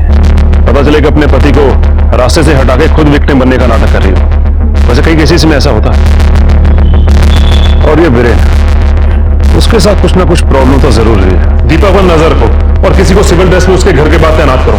हमें वीरेन को जल्दी से जल्दी ढूंढना होगा। और हाँ, वो विनय कहा तो जगदीश को लाइन अप किया? जी सर। सर आप ली उसकी फोटो। फॉरेंसिक से कोई अपडेट? सर अभी तक तो कुछ नहीं। ये ऐसे अनिता वर्मा ही है। ओके, मैं आपको थोड़ी देर में अपडेट करती हूँ। सिमी भाटिया को जल्दी से कांटेक्ट करो, उसे आना पड़ेगा बॉडी आइडेंटिफाई करने के लिए। सर गुरुग्राम थाने से पीएसआई अर्जुन सिंह का फोन था, वो एक मिसिंग केस हैंडल कर रहे हैं। जो फोटो हमने सर्कुलेट करवाई थी बॉडी नंबर 3, उनका कहना है वो शायद वही होगी। वीरेन भाटिया पेशे से लॉयर है। वीरेन भाटिया? मुझसे नहीं होगा। I can't. Mrs Bhatia, I understand, मुश्किल है लेकिन करना पड़ेगा, जरूरी है।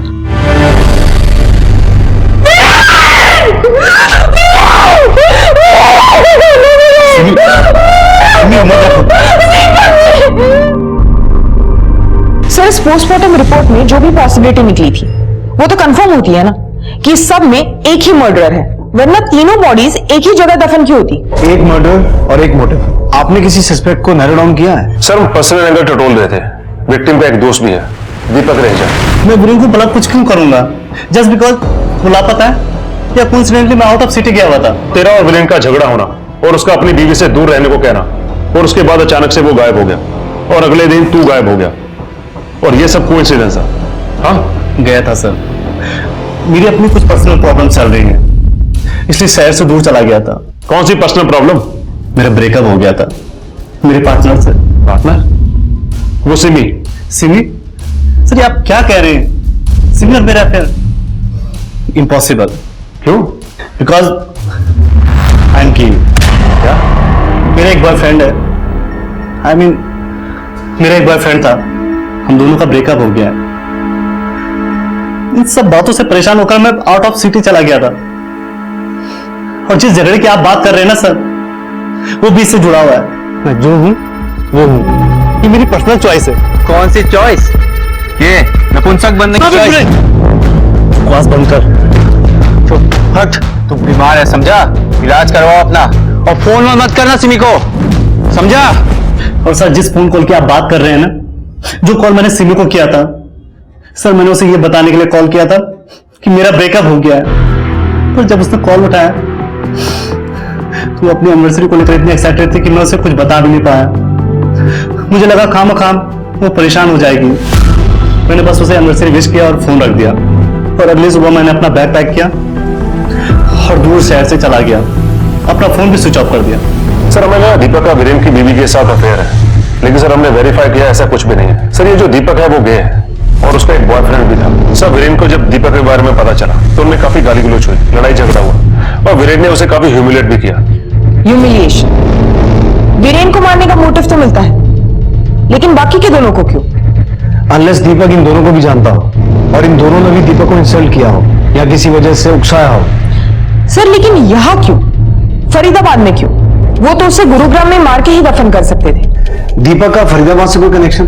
अभी नहीं तो 1.5 साल पहले का, जब इस पहले विक्टिम को मारा गया था। नहीं सर, हमने उसकी पर्सनल हिस्ट्री चेक की। बेसिकली वो मुंबई से है, यहाँ लॉ करने के लिए शिफ्ट हुआ था। लेकिन सर 2 सस्पेक्ट्स और भी हैं, 2 क्रिमिनल्स जिनको वीरेन ने सजा दिलवाई थी। सर दोनों कुछ महीने पहले सजा काट के बाहर आए।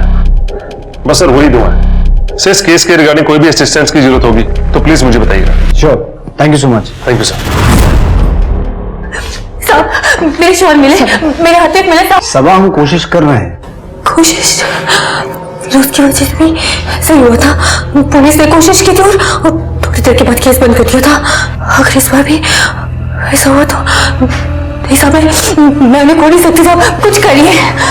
देखो सबा, जब तक तुम्हारे पति नहीं मिल जाते हम चैन से नहीं बैठेंगे। तुम घर जाओ, जैसे कुछ पता चलेगा हम तुम्हें इन्फॉर्म करेंगे। मैं घर नहीं जाना चाहती, मैं यहाँ के अपने आतिफ का इंतजार करना चाहती। एक काम करो, इन्हें मेस के बाद जो बेंच है वहां बिठाओ, पानी पिलाओ।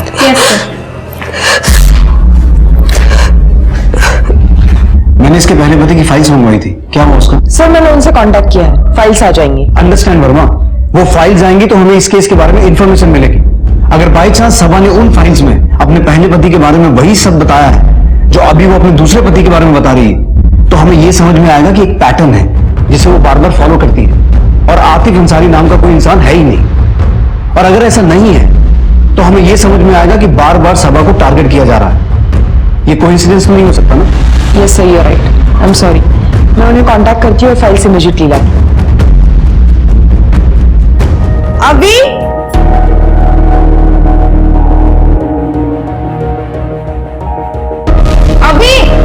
ये ऊपर ही होगा, पता नहीं ऊपर बैठ के क्या करता रहता है। अभी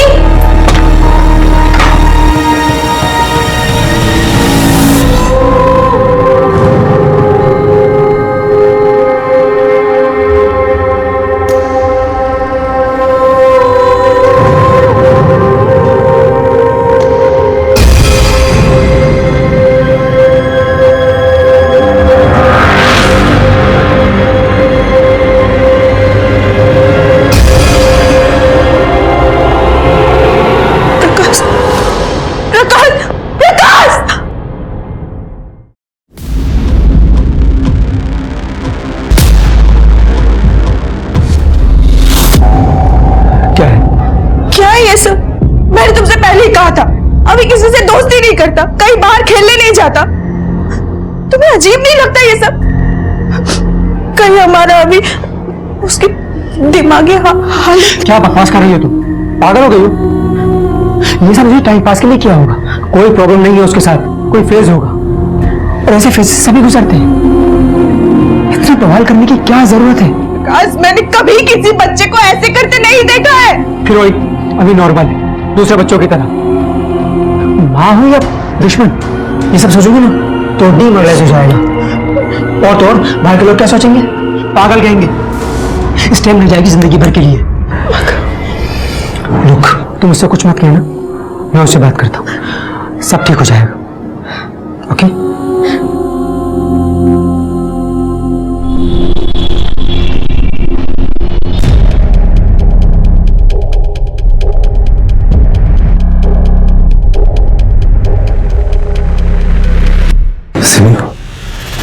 प्लीज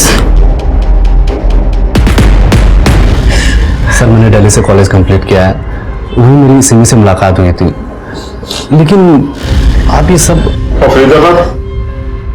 फरीदाबाद? फरीदाबाद में रहना नहीं हुआ? नहीं सर। 1.5 साल पहले कहाँ रहते थे? गुरुग्राम में या फरीदाबाद में, कि फरीदाबाद के आसपास? सर 1.5 साल पहले मैंने आपको बताया ना अभी कि 30 साल से मैं यही हूँ गुरुग्राम में, लेकिन आप ये सब क्यों पूछ रहे हैं? बस कीजिए सर, हमें और परेशान मत कीजिए। आप जाइए और जाकर वीरेन के कातिलों का पता लगाइए। वही कर रहे हैं। तुम्हारे पति की लाश यहां से 42 किलोमीटर दूर फरीदाबाद में मिली, ये बात तुम्हें खटकी नहीं? और साथ ही जिस गड्ढे में से तुम्हारे पति की बॉडी मिली, उसी गड्ढे में से 2 डेड बॉडीज और मिली है। इसीलिए पूछ रहे हैं फरीदाबाद से या उन दोनों आदमियों से इसका कोई कनेक्शन है या नहीं।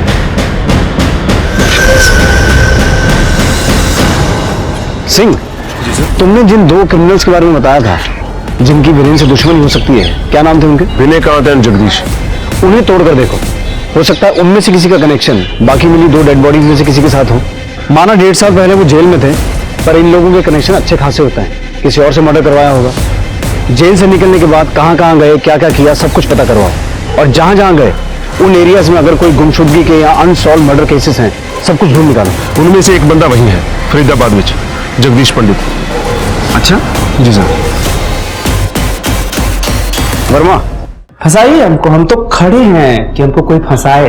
हमारा तो जन्म हुआ इस पृथ्वी पे कि एक मामले में से फंस के निकले तो दूसरे में फंस जाए। मैं जितना पूछ रही हूँ, क्यों पूछ रहे? सवाल तब पूछा जाता है जब जवाब की कोई वैल्यू हो। एकदम चुप। देख, जहां पर वो बॉडीज मिली है ना, वहां पर तेरा मोबाइल क्रैक हुआ। अब तू चुपचाप बोलेगा या? था, मैं वहां था, आपके हिसाब से मैं वहां था। फिर क्यों थे, क्या कर रहे थे? मैं अगर कुछ बोलता हूं तो आपको कोई फर्क पड़ेगा? आप कहेंगे कि मैं मंगल ग्रह में था तो ठीक है, क्योंकि कोर्ट में तो आपकी सुनी जाएगी। हम तो कह रहे हैं ना, हमारा जन्म इसलिए हुआ है कि हमको कोई फंसा दे। पागल आदमी है सर। कॉल रिकॉर्ड्स के मुताबिक जगदीश 1 हफ्ते पहले वही था जहां पर बॉडीज बरामद हुई। वीरेन की वजह से पहले ही अंदर जा चुका था। जब असली मर्डरर ने अपना गुनाह कबूल किया तो कोर्ट रूलिंग रिवर्स की गई। छूट तो गया, लेकिन सबसे पहले जाके वीरेन को धमकाया। बस यही, बाकी दोनों से उसका कोई कनेक्शन नहीं है।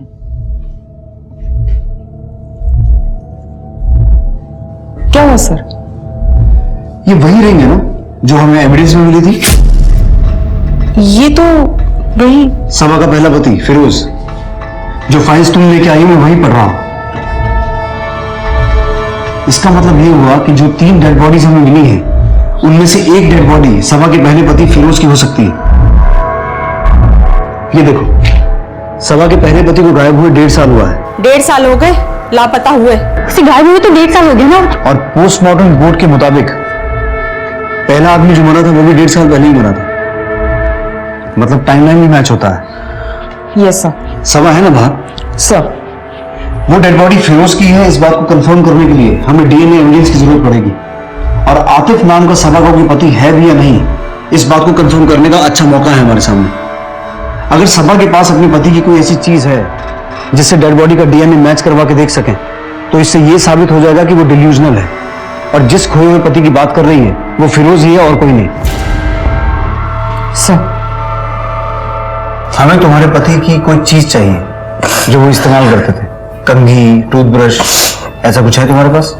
नहीं साहब, मेरे पास उनका कोई भी सामान नहीं। वो जब भी कहीं जाते थे अपना सारा सामान अपने साथ ले जाते थे। मेरे पास तो कुछ भी। साहब, एक चीज है, वो शेयर करते हैं ना रेजर, शायद घर में होगा। हमें उसकी जरूरत होगी। वो मेरी शोर नहीं होंगे ना साहब? सभा, वही तो पता लगाना है। अभी कोई भी बात पुख्ता तौर पर साबित नहीं हुई है। एक बॉडी जिसे हम अभी तक बॉडी नंबर 3 कहते थे, वो वीरेन भाटिया की बॉडी आइडेंटिफाई हो चुकी थी और हम उम्मीद कर रहे थे कि एक और बॉडी, बॉडी नंबर 1, जिसे 1.5 साल पहले दफनाया गया था, किसी तरह से उसकी भी शिनाख्त हो जाए। हमें अंदाजा तो था कि वो बॉडी सभा के पहले पति फिरोज की थी। अगर ये बात डीएनए मैचिंग से साबित हो जाती तो इससे कम से कम ये गुत्थी तो सुलझ जाती कि सभा का पति आतिफ अंसारी वाकई में था या उसका भ्रम। लेकिन इस वक्त तक हमें इस बात की भनक भी नहीं थी कि इन विक्टिम्स के बीच के जिस कनेक्शन को हम ढूंढ रहे थे वो कितने बड़े खतरे में था। सर, हमने उस रेपिस्ट बेनिकाद यादव का कच्चा चिट्ठा निकाला, उसे लॉकअप में लेकर पूछताछ भी की, लेकिन उसका वीरेन से कोई लेना देना नहीं है। सर, हमने उसका कॉल रिकॉर्ड्स और ट्रायंगुलेशन रिकॉर्ड्स भी वेरीफाई किए, वो सच बोल रहा है। सर, ना ही उसका फरीदाबाद से और ना ही उन दोनों लोगों से कोई कनेक्शन निकला। अब एक ही उम्मीद बाकी है सिंह, अगर ये कंफर्म हो जाए कि सबसे पुरानी डेड बॉडी सभा के पहले पति फिरोज की है तो हमारा काम। Sir, DNA reports no match. जो रेजर सभा ने दिया उससे जो डीएनए मिला वो बॉडी नंबर 1 से नहीं मैच करती। इसका मतलब है सभा के साथ फिरोज के अलावा वाकई में कोई रह रहा था जिसका वो रेजर है। सर, यानी आतिफ अंसारी नाम का आदमी वाकई में उसका पति हो सकता है। यानी आपका अंदाजा सही निकला, सभा सच कह रही थी। सभा आतिफ के बारे में सही बोल रही थी, ये तो इस केस का एक एंगल है। लेकिन वो बॉडी, बॉडी नंबर 1, ये कंफर्म करना कि वो बॉडी फिरोज की है बहुत जरूरी है। एक काम करो, सभा को लेके आओ। साहब, फिरोज की तो कोई भी चीज मेरे पास नहीं है। मुझे लगा आप लोग आतिफ की बात कर रहे हैं। इसका मतलब है कि वो बॉडी आतिफ की नहीं है। मतलब मेरे आतिफ अभी भी सही सलामत है। वो जिंदा है। ये बात सही है कि वो लाश आतिफ की नहीं है, लेकिन इससे ये साबित नहीं होता कि आतिफ सही सलामत है। मैं तुम्हें कोई झूठी तसल्ली देना नहीं चाहता। अब मुझे ये बताओ कि तुम्हारे पास फिरोज की कोई भी चीज नहीं है? नहीं साहब, मेरे पास फिरोज का कोई भी सामान नहीं है। लेकिन हाँ, उनकी अम्मी, फिरोज का कोई तो सामान उनके पास होगा। ठीक है, तुम जाओ, कुछ पता चलेगा तो बताते हैं। सर, कहीं यही तो इन्वॉल्व नहीं? सर, क्या पता ये सभा विक्टिम बनने का नाटक कर रही हो। सर, ऐसे कैसे हो सकता है कि एक ही औरत के दोनों हस्बैंड गायब? अरोड़ा, सर एक काम करो, सबा ने जो रेजर दिया था उसे बॉडी नंबर 2 जो 8 से 9 महीने पुरानी है उसके डीएनए के साथ मैच करवा के देखो। वर्मा, तुम फिरोज की मां से फिरोज का डीएनए सैंपल ऑब्टेन करो। अगर बॉडी नंबर 1 फिरोज की है और बॉडी नंबर 2 आतिफ की निकलती है तो देखना यह भी है कि इन दोनों का वीरेन के साथ क्या कनेक्शन है। Okay sir.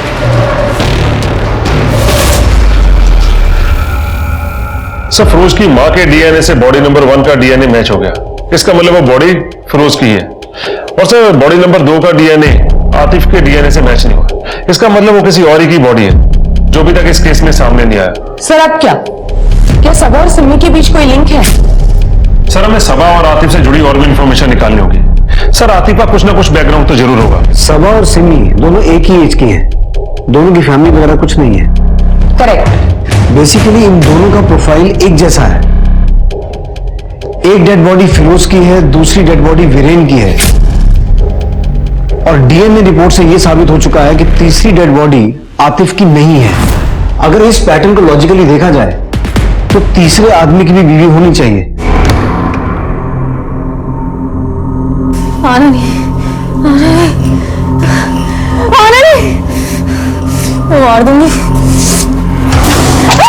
मुझे लगता है हम अभी तक इस केस को गलत एंगल से देख रहे थे। मर्डर के निशाने पर फिरोज या वीरेन नहीं, सबा और सिमी थे। हमें उस तीसरी औरत को ढूंढ निकालना होगा इससे पहले कि वो सीरियल किलर किसी और बेगुनाह को अपना निशाना बना। तुम? हाँ बस एरिया में था, सोचा खबर लेता चलो। अच्छा आओ ना, अंदर आओ। आओ बैठो। थैंक्स।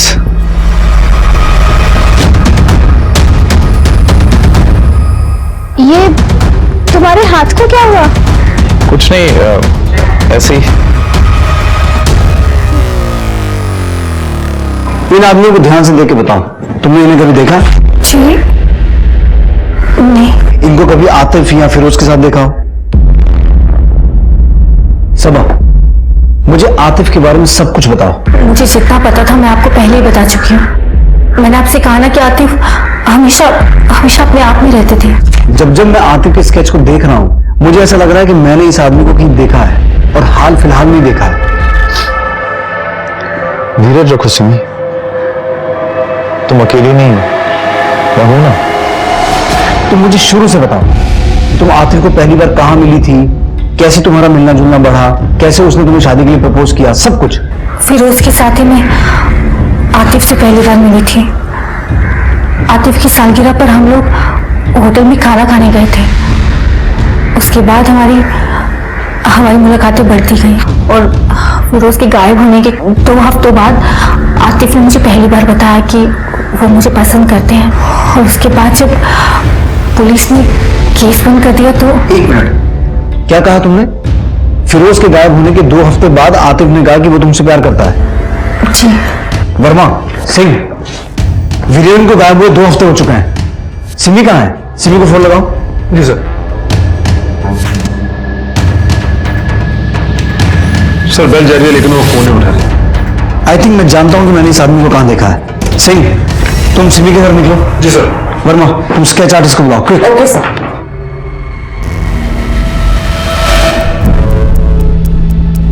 थोड़ी बार ऐड करो। आईब्रोज बना थोड़े थिक और इसकी पगड़ी बना। ये तो उस दिन वीरेन के चौथे पे मौजूद था। क्या नाम था इसका? अम्बरीश, राइट?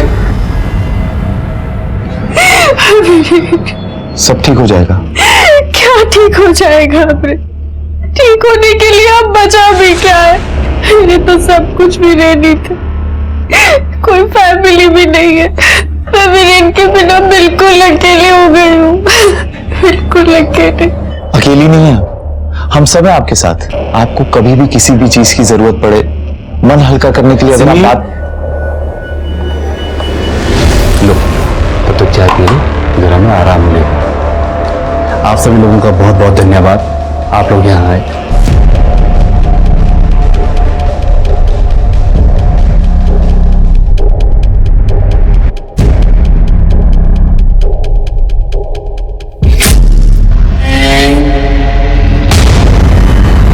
तुम्हें ऐसा कोई चाहिए जो तुम्हारे लिए डिवोटेड हो, जिसके लिए तुमसे बढ़कर कुछ ना हो।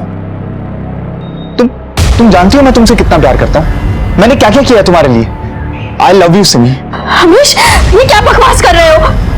मैंने सोचा था कि तुम बहुत अच्छे इंसान हो, मेरे इनके दोस्त होने के नाते, लेकिन हाँ तो हूँ ना, मैं बहुत अच्छा इंसान हूँ। देखो तुम मुझे जानती नहीं हो, तुम मुझे एक चांस दो, तुम मुझे देखोगी ना तो तुम्हें समझ आ जाएगा मैं तुमसे कितना प्यार करता हूँ। स्टॉप इट अमरीश, लीव, जाओ यहाँ से। नहीं जाऊंगा, जो करना है कर लो। सुनो ना सिमी, प्यार से मान जाओ, नहीं तो तुम्हारे साथ भी वही करना पड़ेगा जो बाकी लड़कियों के साथ किया था। जैसे उन्हें बंद किया था तुझे भी बंद करना पड़ेगा। छोड़ो मुझे, छोड़ो मैं।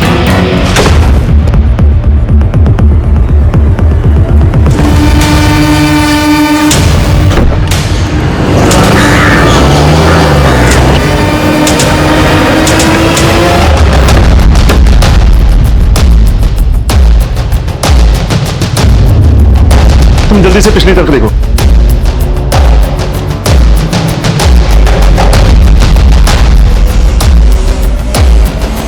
कब तो अभी भी गर्म है सर। वहां तो कोई नहीं है। वो लोग ज्यादा दूर नहीं गए होंगे। जल्दी से एपीबी जारी करवाओ और कंट्रोल रूम में कोऑर्डिनेट करके जल्दी से चारों तरफ नाकाबंदी करवाओ और उनका फोन ट्रेस करवाओ।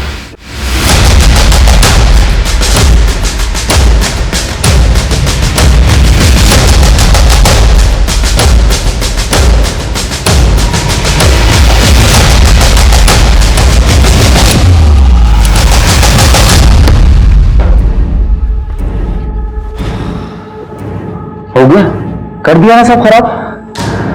क्या क्या सपने देखे थे, हाँ प्यार देना चाहता था ना, प्यार लेना चाहता था। और सबा का देखो कितनी अच्छी है वो, प्यार की असली कीमत जानती हो। सिमी, सिमी उठो ना, सिमी।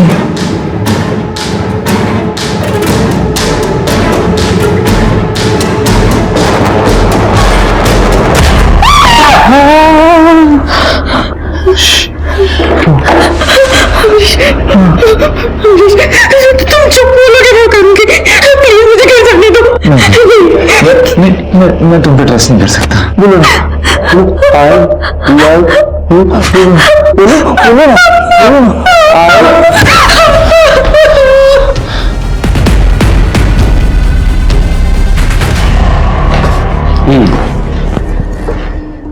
तो प्यार हो गया तुझे सबा, सिमी, पायल से? हाँ प्यार हो गया सबसे, इसीलिए मारा हमने बटी हुआ। हाँ सर, कोई चारा नहीं था, बुरे नहीं थे, पर उनका लक बहुत अच्छा था। और सर मेरा लक तो हमेशा से खराब है। जब भी कुछ चाहिए होता है ना, मेरे लक में मुझे मिलता नहीं है। और उनको फिरोज, वीरेन, उनको सब कुछ मिल जाता है। अब मुझे उसे छीनना पड़ा ना। और सर ये अभी भी बचपन से चलता हुआ आ रहा है। मुझे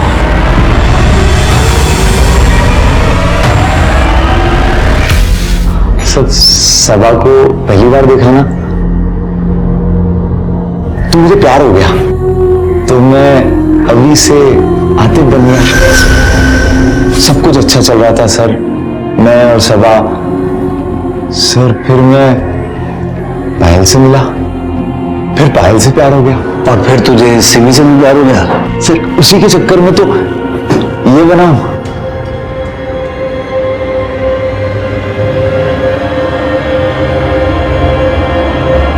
सर वो सिमी तो पटी जाती, आप लोग आ गए, थोड़ी देर और करते ना तो मैं उसे समझा देता।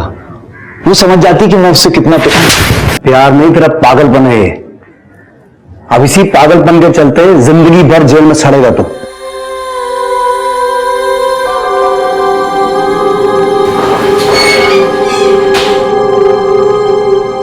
Cone man, serial killer, Amrish, Atif, अवी, आखिर हमारे हाथ लग ही गया। कोई भी रातों रात गुनाहगार नहीं बनता। अभी को भी एक मर्डरर बनने में समय लगा, और ये सब कुछ उसके माँ बाप के सामने हुआ। अगर उसके माँ बाप समय रहते उसे रोक देते तो फिरोज, वीरेन और पायल के पति सौरभ की जान बच जाती।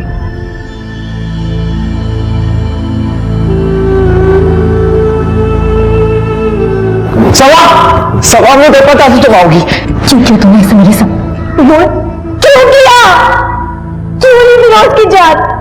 क्यों मारा उसे? तेरे लिए मैंने अपने आप को जला दिया। वो जानता है वो सब बातें सब झूठी थी,